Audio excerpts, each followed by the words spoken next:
de ton miracle. Il ne sera pas ici question du miracle d'autrui, mais de ton miracle. Amen. Bien-aimés dans le Seigneur, j'aimerais encourager celles et ceux qui sont aujourd'hui en train de traverser des épreuves, en train de traverser des difficultés. Cette épreuve ne se fera pas en vain. Ce n'est pas en vain que tu as des problèmes. Jésus-Christ opérera le miracle dans ta vie. Amen. Oui, bien-aimés dans le Seigneur, aujourd'hui, Dieu va agir. Aujourd'hui, Dieu va te localiser et Dieu va te délivrer. Amen. Oui, bien-aimés dans le Seigneur, là où il y a des blocages, Dieu va ouvrir les portes. Là où il y a la maladie, il y aura la guérison. Et là où il y aura des problèmes, il y aura des solutions. Car Jésus-Christ est le Dieu de ton miracle. Alléluia. On acclame le Seigneur. Alléluia. On acclame. Celui qui était, celui qui est, celui qui sera, le roi des rois, c'est Jésus-Christ. Alléluia. Oui, bien-aimés dans le Seigneur, nous le savons.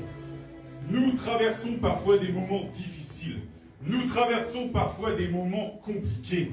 Mais oui, la Bible dit que tout a été fait pour un but. Même le méchant pour le jour du malheur.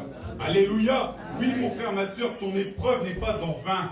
Dieu permet cette épreuve, mais cette épreuve n'est pas là en vain. Elle est là pour que Dieu te délivre. Elle est là pour que Dieu t'élève spirituellement. Elle est là pour que Dieu te renouvelle. Quand Moïse a été face à la mer Rouge, Dieu a ouvert l'océan. Quand Daniel a été mis dans la fosse aux lions, Dieu a fermé la gueule des lions. Bien-aimé dans le Seigneur, oui, toi aussi dans ton problème, Dieu te donnera la solution. Au nom de Jésus-Christ. Jésus-Christ, mon frère, ma soeur, Dieu de ton miracle. Alléluia. Alléluia. Oui, bien-aimé dans le Seigneur, j'aimerais prendre une première lecture. La Bible dit, dans le Deutéronome, chapitre 32, versets 11 et 12. Deutéronome, chapitre 32, versets 11 et 12.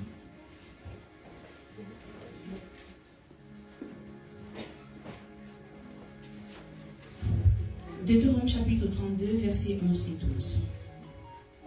Pareil à l'aigle qui éveille sa couvée, voltige sur ses petits, déploie ses ailes, les prend, les porte sur ses plumes.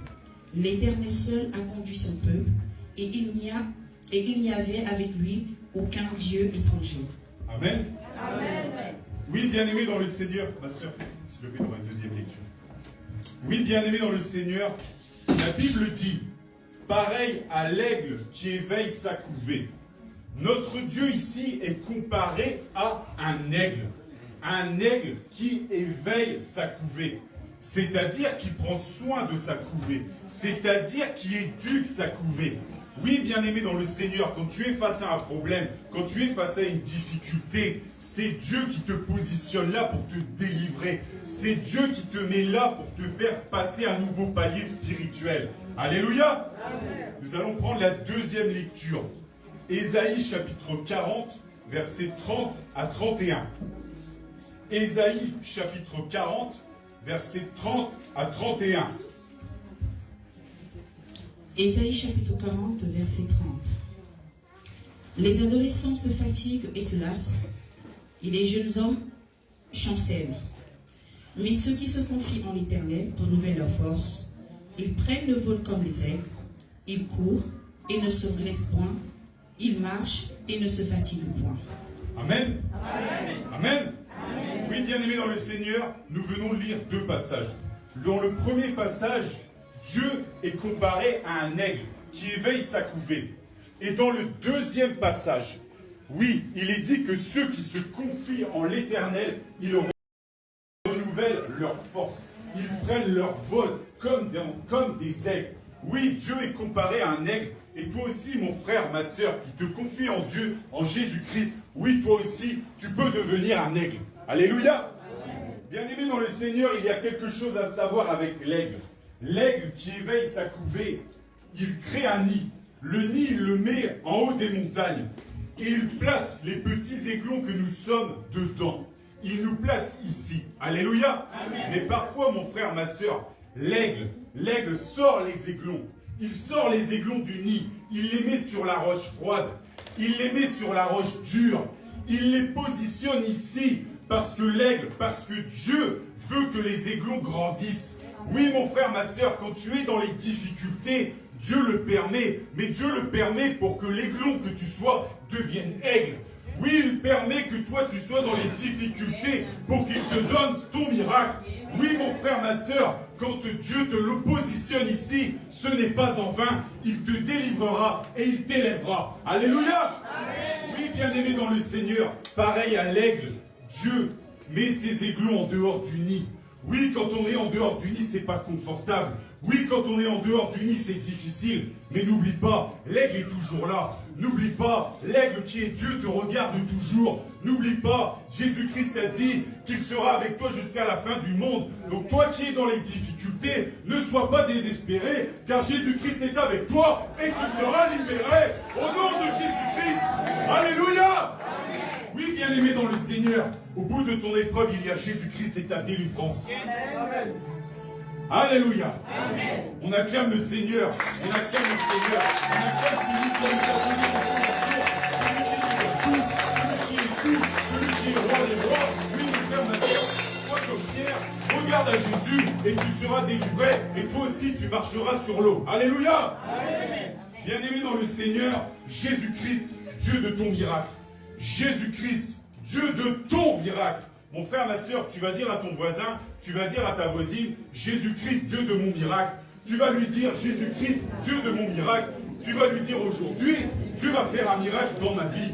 Aujourd'hui, la situation qui est bloquée sera débloquée. Oui, Jésus-Christ, Dieu de mon miracle. Alléluia. Bien-aimés dans le Seigneur, nous allons prendre un premier passage de la Bible où Jésus-Christ a dit à un paralytique, il lui a dit, prends ton lit et marche.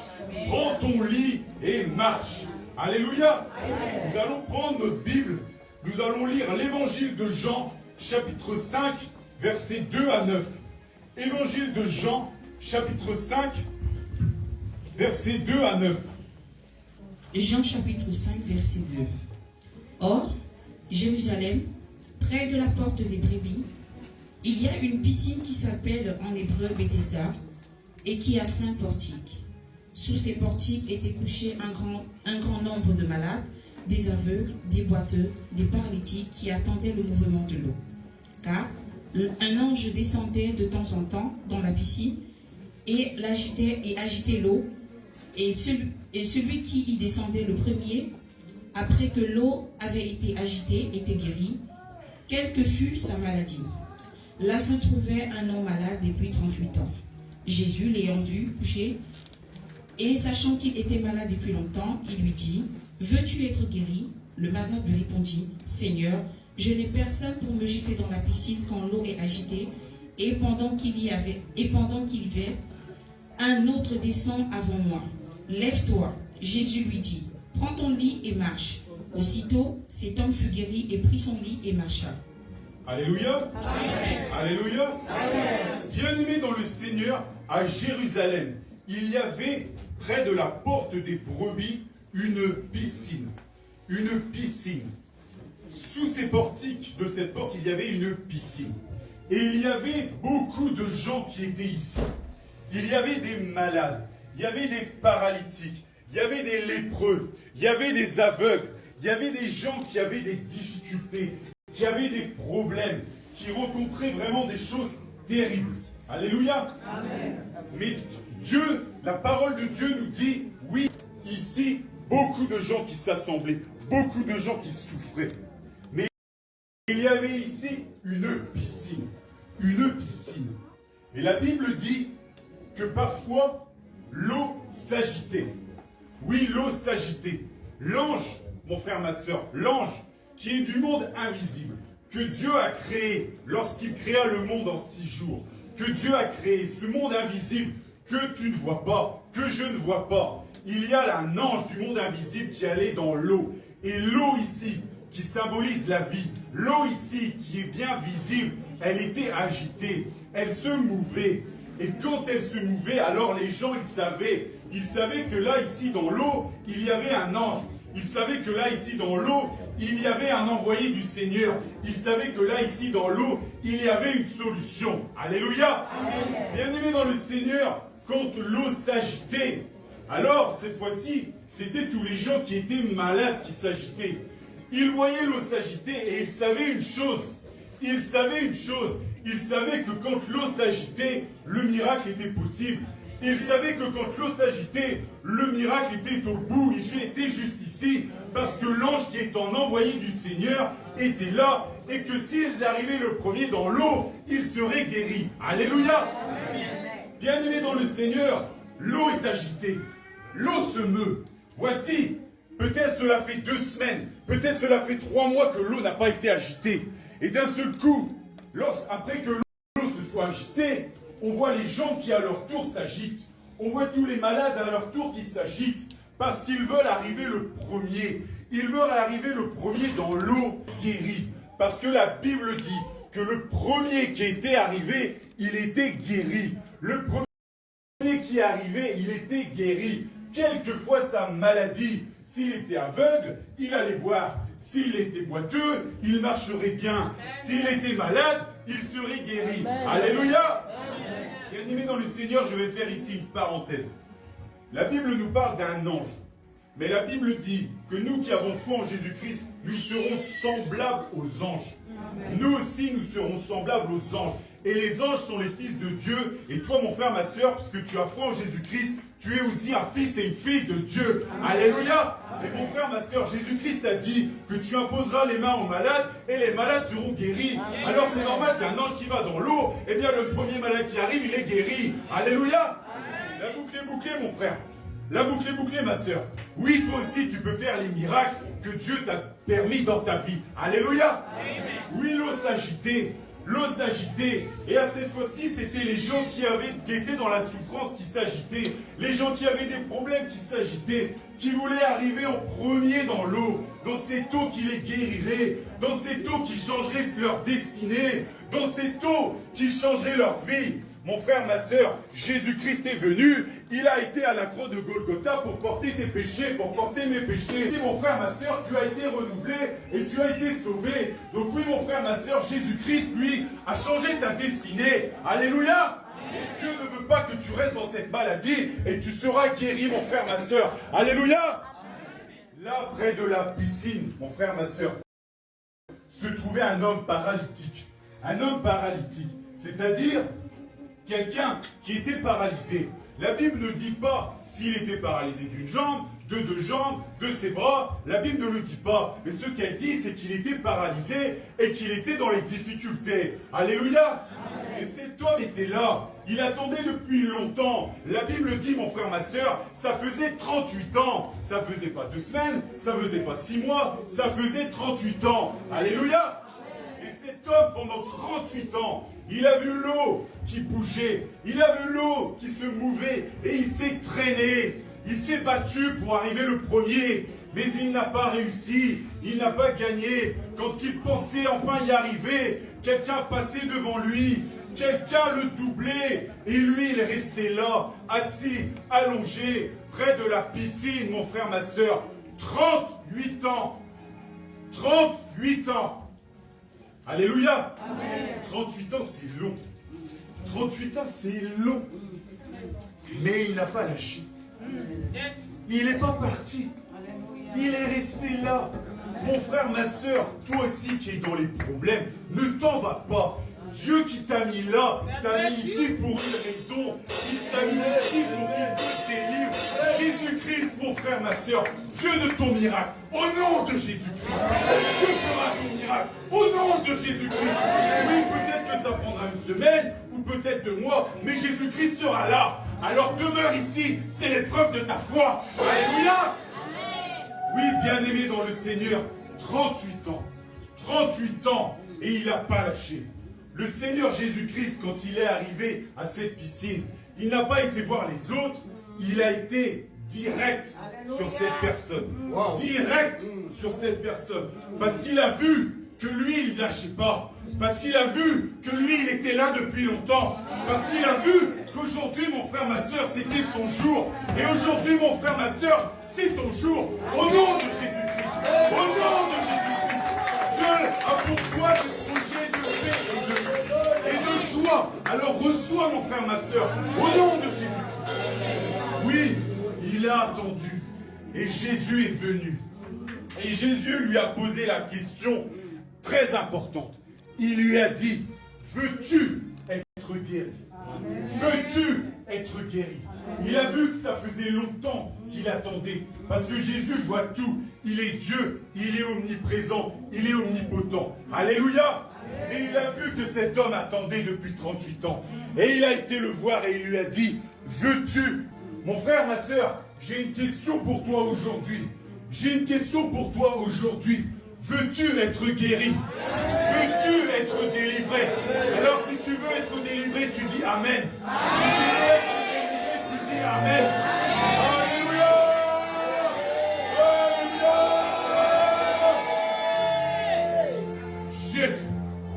Jésus lui a dit, veux-tu être guéri? Cet homme a regardé le Seigneur et il s'est dit, mais je suis tout seul. Il n'y a personne qui me déplace. Quand je me traîne, il n'y a personne qui est là pour moi. Quand je suis dans mes problèmes, il n'y a personne qui est là pour moi. Mais toi, Seigneur Jésus, veux-tu m'aider? Toi, Seigneur Jésus-Christ, veux-tu m'aider à aller à la piscine? Mon frère, ma soeur, oui, peut-être que dans tes problèmes, les gens autour de toi ne sont pas venus t'aider. Mais Jésus-Christ, lui, viendra t'aider. Au nom de Jésus-Christ. Le Seigneur Jésus-Christ lui a dit, veux-tu être guéri? Et cet homme s'est vu avec le Seigneur est entraîné jusque dans la piscine, est entraîné pour être délivré. Mais Jésus-Christ fait les choses comme personne, parce que Jésus-Christ est Dieu. Et Jésus-Christ lui a dit, lève-toi, prends ton lit et marche. Alléluia! Mon frère, ma soeur, ne reste pas dans ton problème. Prends ton lit, lève-toi. Parle à ton Dieu et tu seras délivré. Alléluia! Prends ton lit et marche. Prends ton lit et marche. Il ne lui a pas dit simplement marche. Il lui a dit non, tu vas prendre ce sur quoi tu t'es couché toutes ces années, qui symbolise tous tes problèmes, qui symbolise ta pauvreté, qui symbolise ta stérilité. Mais là, tu vas le prendre sur ton dos et tu vas le porter et tu vas le balancer parce que tu vois Jésus-Christ qui te le dit. Alléluia! Oui, bien-aimé dans le Seigneur, il a pris ses problèmes et il les a balancés. Oui, c'était terminé, il était délivré. 38 ans, mon frère, ma soeur, mais la destinée est arrivée. Jésus-Christ l'a délivré. Alléluia! Mon frère, ma soeur, toi aussi, il te délivrera. Toi aussi qui viens ici chercher sa face, Dieu peut aussi faire quelque chose pour toi. Demande-lui. Demande-lui dans la prière. Mon frère, ma soeur, la parole, la prière, la puissance. La parole, la prière, la délivrance. Alléluia! Jésus-Christ, mon frère, ma soeur, Dieu de ton miracle. Bien-aimé dans le Seigneur, j'aimerais prendre une deuxième lecture qui nous montre à quel point le Seigneur Jésus-Christ est merveilleux, à quel point le Seigneur Jésus-Christ est incomparable et qu'il peut régler toute solution. Cette fois, c'était différent. C'était pas la maladie dont il était question. C'était pas ce problème-là. C'était la mort. C'était la mort qui avait frappé une jeune femme, qui avait frappé une jeune fille. Et le chef de la synagogue a été voir le Seigneur Jésus-Christ et Dieu l'a relevé, Dieu l'a ressuscité parce qu'il est Dieu, parce que tout est possible à celui qui croit. Alléluia! Nous allons ouvrir nos Bibles et prendre la lecture, l'évangile de Luc, chapitre 8, versets 48 à 56. Évangile de Luc, chapitre 8, versets 48 à 56. Verset 48. Ma fille, ta foi t'a sauvée, va en paix. Comme il parlait encore, survint de chez le chef de la synagogue quelqu'un disant, ta fille est morte. N'importune pas le maître. Mais Jésus, ayant entendu cela, dit au chef de la synagogue, ne crains pas, crois seulement, elle sera sauvée. Lorsqu'il fut arrivé à la maison, il ne permit à personne d'entrer avec lui, si ce n'est Pierre, à Jean, à Jacques et au père et à la mère de l'enfant. Tous pleuraient et se lamentaient sur elle. Alors Jésus dit, ne pleurez pas, elle n'est pas morte, mais elle dort. Et ils se moquaient de lui, sachant qu'elle était morte. Mais il la saisit par la main et dit d'une voix forte, enfant, lève-toi. Et son esprit revint en elle, et à l'instant, elle se leva, et Jésus ordonna qu'on lui donnât à manger. Les parents de la jeune fille furent dans l'étonnement, et il leur recommanda de ne dire à personne ce qui était arrivé. Amen. Amen.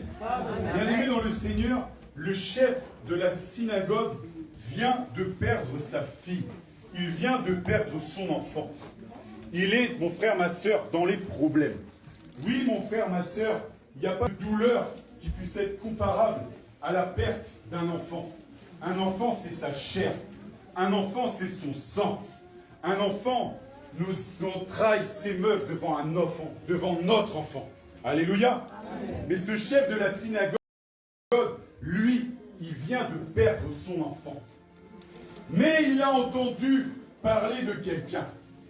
Il a entendu parler de Jésus-Christ. Et il a été le voir. Il a été le voir. Et des gens, mon frère, ma soeur, ont cherché à le retenir. Ils ont cherché à le priver du miracle du Seigneur Jésus-Christ. La Bible dit, ta fille est morte, n'importune pas le maître. Alléluia. Amen. Ta fille est morte, n'importune pas le maître. Mon frère, ma soeur, importune le maître. Amen. Mon frère, ma soeur, importune le maître dans la prière. Ne te tais pas. Pleure, crie s'il le faut, jour et nuit. Amen. Dieu t'écoute. Dieu a instauré la prière. Dieu veut que tu lui parles à travers la prière. Il ne veut pas que tu te taises. Ne laisse pas le diable qui vient pour voler et venir voler ton miracle. Ne les laisse pas venir et te prendre ta bénédiction. Adresse-toi au Seigneur. La Bible dit, le Seigneur Jésus-Christ dit, ferme la porte dans le lieu secret et prie ton Père qui est là dans le lieu secret et qu'il te le rendra. Alors mon frère, ma soeur, prie et Dieu te le rendra. Dieu te visitera et Dieu te délivrera. Alléluia. Oui, le chef de la synagogue a entendu cela. Il a entendu, non, ne parle pas du Seigneur Jésus-Christ. Ne parle pas à ta fille du Seigneur Jésus-Christ. Mais notre Dieu veille. Notre Dieu surveille. Et il a vu cela. La Bible dit que Jésus ayant entendu cela, il a dit au chef de la synagogue, il lui a dit, ne crains pas, crois seulement, et elle sera sauvée. Alléluia. Mon frère, ma soeur, ne crains pas, crois seulement, et tu seras délivré au nom de Jésus-Christ. Alléluia. Oui, Jésus-Christ l'a repêché. Jésus-Christ a parlé au chef de la synagogue pour le redresser, pour que le doute qui avait été mis en lui par le diable, par celui qui veut voler, que le doute là, qui était là, alléluia, le doute est un poison. Le doute ne doit pas, mon frère, ma soeur, nous habiter. Alléluia. Amen. Le Seigneur Jésus-Christ a donc parlé au chef de la synagogue. Et le chef de la synagogue l'a emmené dans sa maison. Il l'a emmené chez lui. Et là, chez lui, c'était le deuil. C'était les larmes. C'était la souffrance. Ils étaient désespérés. Ils voyaient là leur enfant qui était morte. Ils se disaient, ce n'est pas logique. J'aurais dû mourir avant ma fille. J'aurais dû mourir avant mon enfant. Ça n'est pas logique. Ils étaient désespérés, mon frère, ma soeur. Les païens de ce monde, eux, n'ont pas d'espoir. Mais nous, nous avons Jésus-Christ. Nous avons celui qui est le chemin, la vérité et la vie. Mon frère, ma soeur, dans ta situation désespérée, il y a toujours de l'espoir. Et cet espoir, c'est Jésus-Christ. Alléluia. Mon frère, ma soeur, oui, ils pleuraient. Ils étaient désespérés, sans solution. Mais voici qu'arrive le Seigneur des Seigneurs. Amen. Voici qu'arrive celui qui est. Amen. Voici qu'arrive celui qui est Alpha et Oméga. Amen. Voici qu'arrive celui qui a créé toutes choses et qui connaît tout le monde. Amen. Voici celui qui est au-dessus de tous, l'Éternel. Alléluia. Amen. Et il est venu avec ses bénédictions. Il est venu avec ses solutions. Il a dit aux parents de faire sortir tout le monde, sauf les apôtres, sauf Jean, Pierre et Jacques.